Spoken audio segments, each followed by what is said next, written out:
Bonsoir à toi, si tu es actuellement en train de regarder cette vidéo, c'est que tu es certainement très curieux à l'idée de savoir comment récupérer le mot de passe Facebook de ton conjoint ou de ta conjointe. Alors sans plus tarder, je vais te présenter une démo du programme que j'ai écrit en Python, juste en quelques lignes de code seulement. Alors je vais lancer l'exécution de ce programme en cliquant sur ce bouton vert. Voilà, mon programme est en cours d'exécution. Là, je vais aller dans mon navigateur et je vais me connecter à Facebook. Voilà. Alors, je tiens à rappeler que j'ai créé ce compte Facebook uniquement dans le cadre de la création de ce tutoriel. Donc, voilà. Donc, tant pis pour les malins qui vont croire que c'est mon compte Facebook. Alors, donc, j'y viens ici, je vais écrire donc mon mot de passe. Là, je me connecte. Et bingo, je suis connecté à mon compte Facebook. Là, je vais appuyer la touche échappe de mon clavier. Voilà, vous venez certainement d'entendre le bruit de la touche échappe de mon clavier. Ici, dans le log, je vois qu'un email m'a été envoyé. Alors, je vais très rapidement aller contrôler ça. Bingo, je viens de me rendre compte qu'ici, un email m'a été envoyé de Wafo Marshall Herman avec pour objet log from target PC. Donc, je vais ouvrir donc ce log et je me rends compte que dans dans cet email qui m'a été envoyé, regardez, ça c'est Facebook, ça c'est ce que j'ai entré au niveau de mon navigateur et ça c'est mon mot de passe. Donc, j'ai ici mon mot de passe en clair qui m'a été envoyé via mail. Donc, je vois là mon mot de passe, c'est password 2021. Vous voyez, donc ça c'est une démonstration très simple du fonctionnement de ce programme. Donc si vous exécutez ce programme sur l'ordinateur de votre conjoint, de votre conjointe, ou alors sur l'ordinateur de votre enfant, tout ce qu'il y a entré au clavier vous sera envoyé via mail. Alors si tu veux en savoir plus, beaucoup plus en détail, alors je t'invite à regarder cette vidéo jusqu'à la fin. Vraiment, regarde cette vidéo jusqu'à la fin. À tout à l'heure.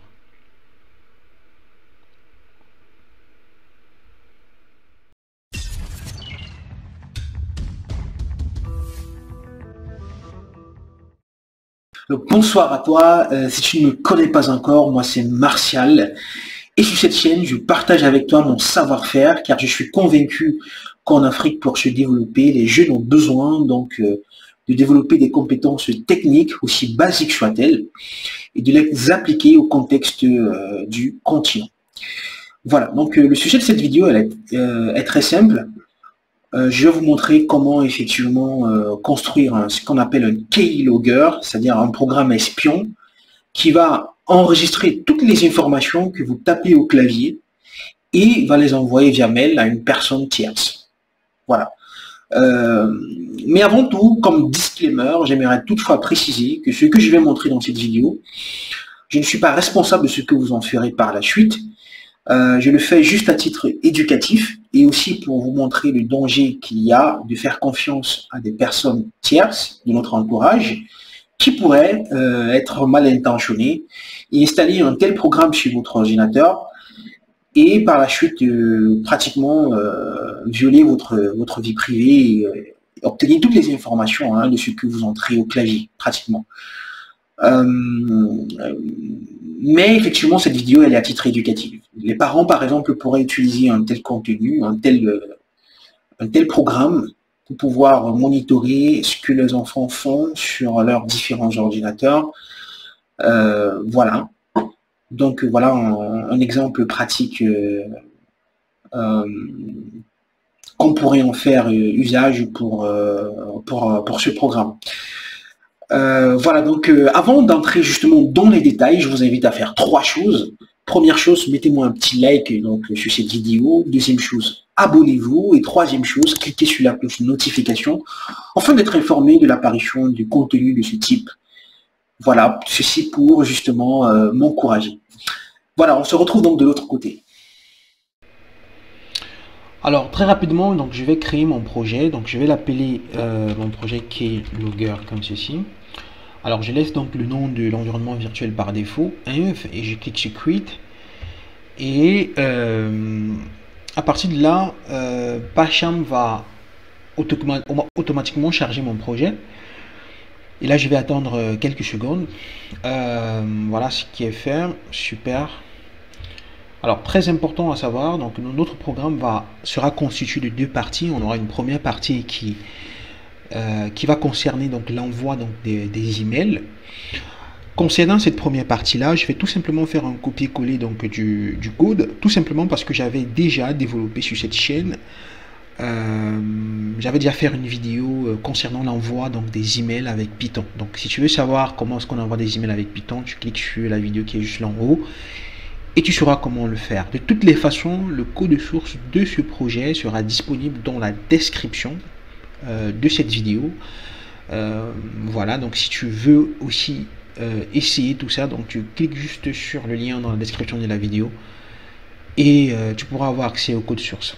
Alors, ne perdons plus le temps, je vais créer un dossier config.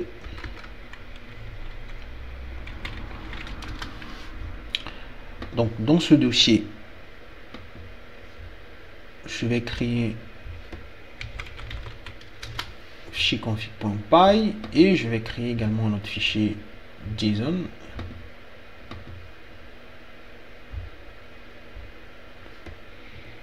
config.json. Voilà, c'est fait. Alors donc comme je vous ai dit, je vais faire un copier-coller de toute cette partie-ci. Alors donc config.py,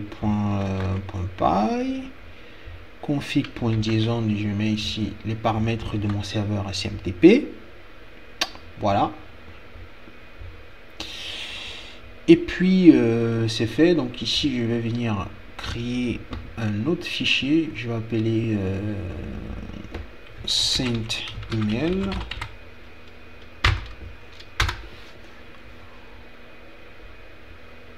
Donc là je fais un copier-coller rapidement. Ici je vais faire requirements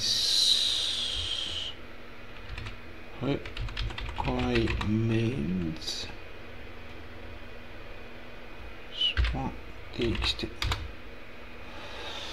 Voilà, donc la librairie utilisée pour récupérer donc les informations au clavier, elle s'appelle PyInput. Je vais donc, pour installer ça, aller activer mon environnement virtuel. Une fois activé, donc je vais faire install R requirements.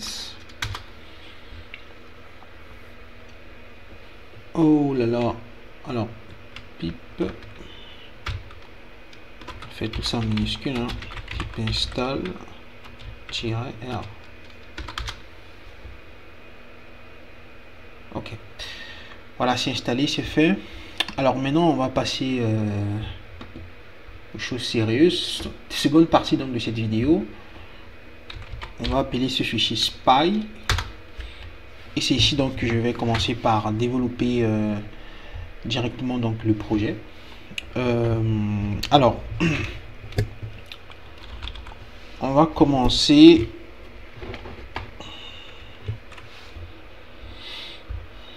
par importer donc cette librairie from pyinput.keyboard. On va venir ici utiliser donc key, on va utiliser ici listener. Ici je vais venir créer deux variables globales qui sont count et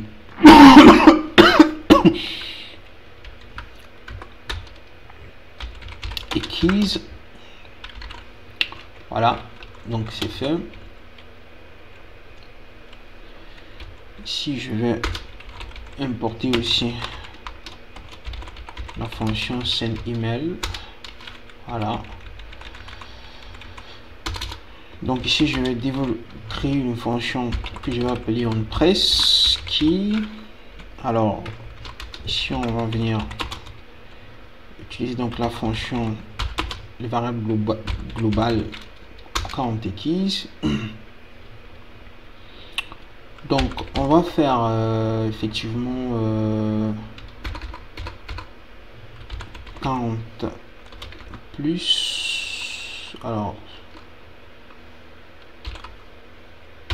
plus 1 comme ceci.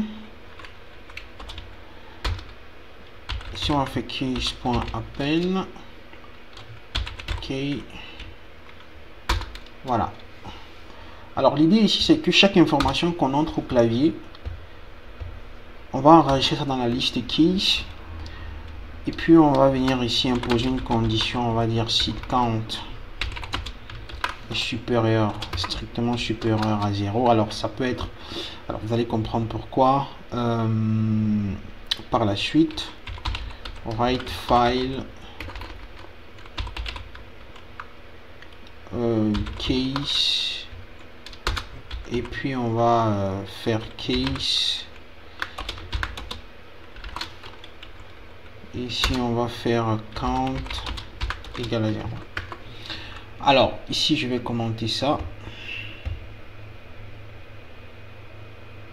enfin je laisse d'abord parce que je vais venir ici en bas créer la fonction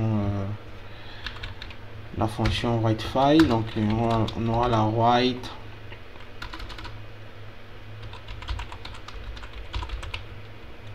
file case. Donc cette fonction ci on press, elle est très simple. Pour résumer, donc toute l'information entre au clavier, je viens ici, donc j'utilise un compteur, ok, que je vais augmenter à chaque fois. Donc chaque information entre au clavier est enregistrée donc dans cette liste keys.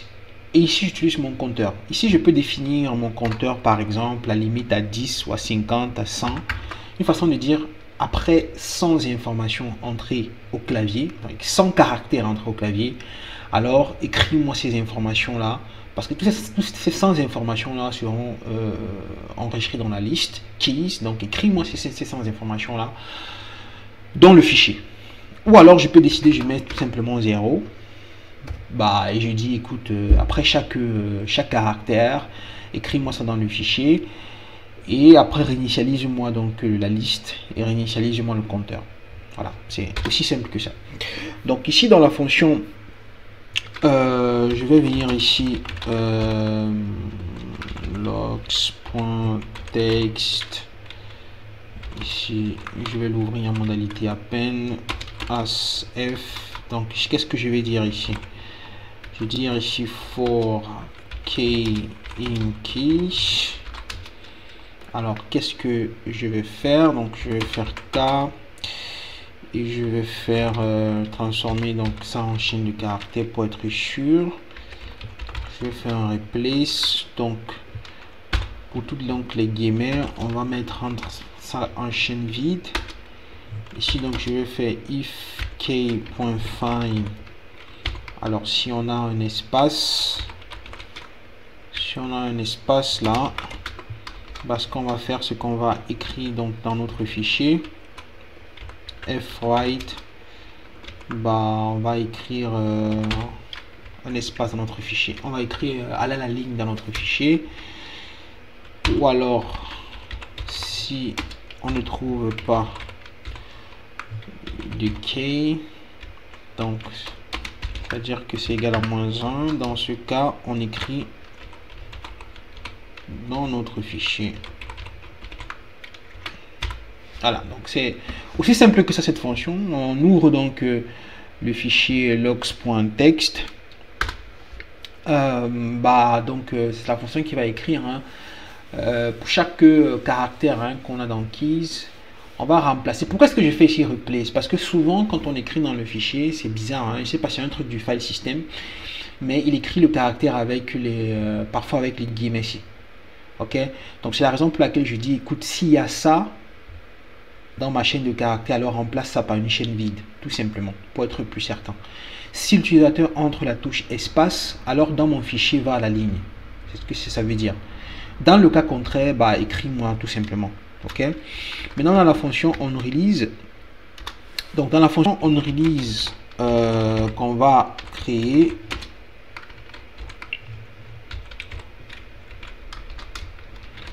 on va imposer une condition ici assez simple. On va dire k.x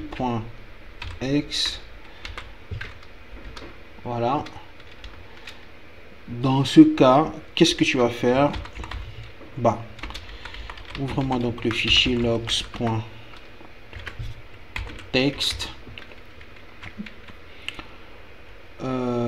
Ouvre-moi donc le fichier logs.txt.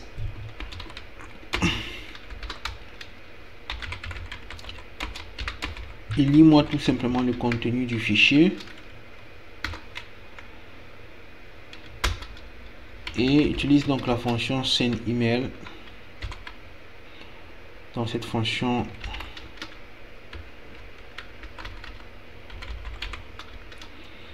dans la fonction send email, le subject logs target pitchy. Et ici on a message qui est égal à ceci. Voilà, donc c'est tout pour cette fonction. Donc fonction assez simple. Donc vous vous rappelez en tout début de vidéo, hein, attention ici il manque une parenthèse. Donc vous vous rappelez en tout début de vidéo, j'avais dit quand à un moment donné l'utilisateur appuie la touche échappe du clavier. Donc à chaque fois que l'utilisateur va appuyer la touche échappe du clavier, on va aller lire le contenu du fichier logs et on va envoyer ça via mail, tout simplement. Ok.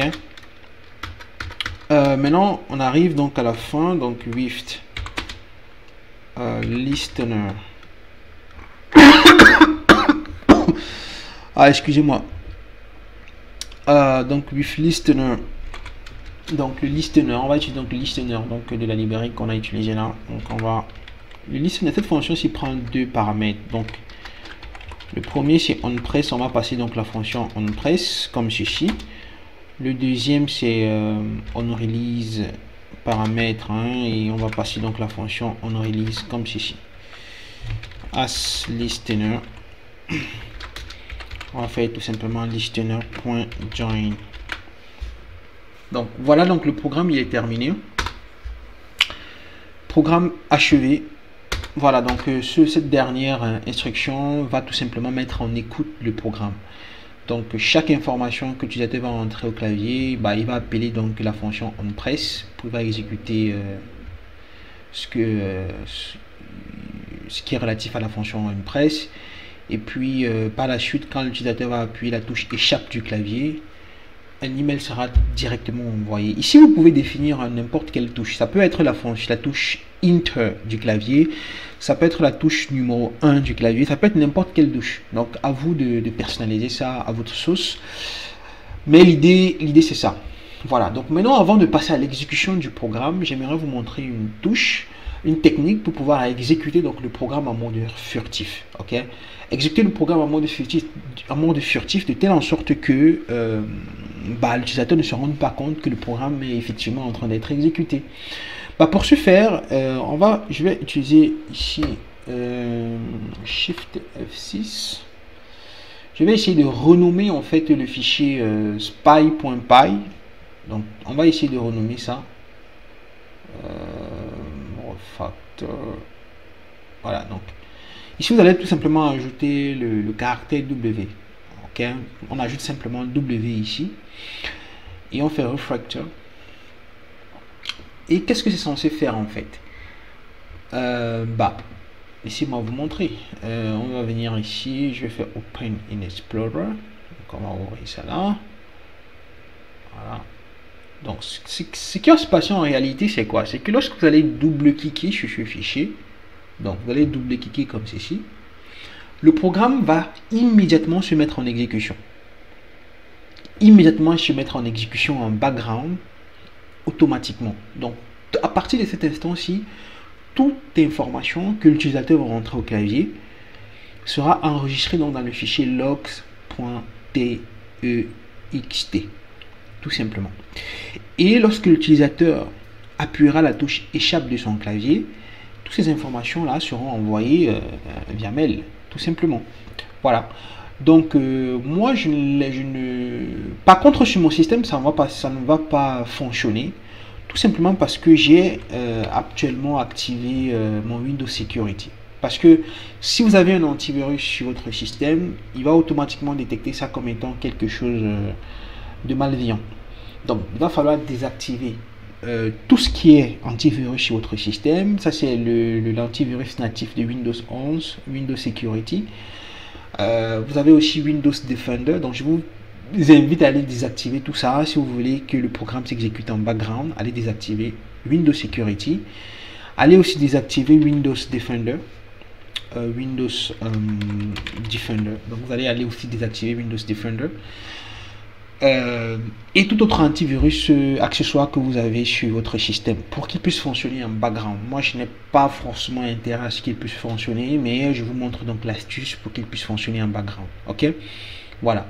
Donc maintenant, on va exécuter notre programme pour voir effectivement comment est-ce qu'il fonctionne. Dans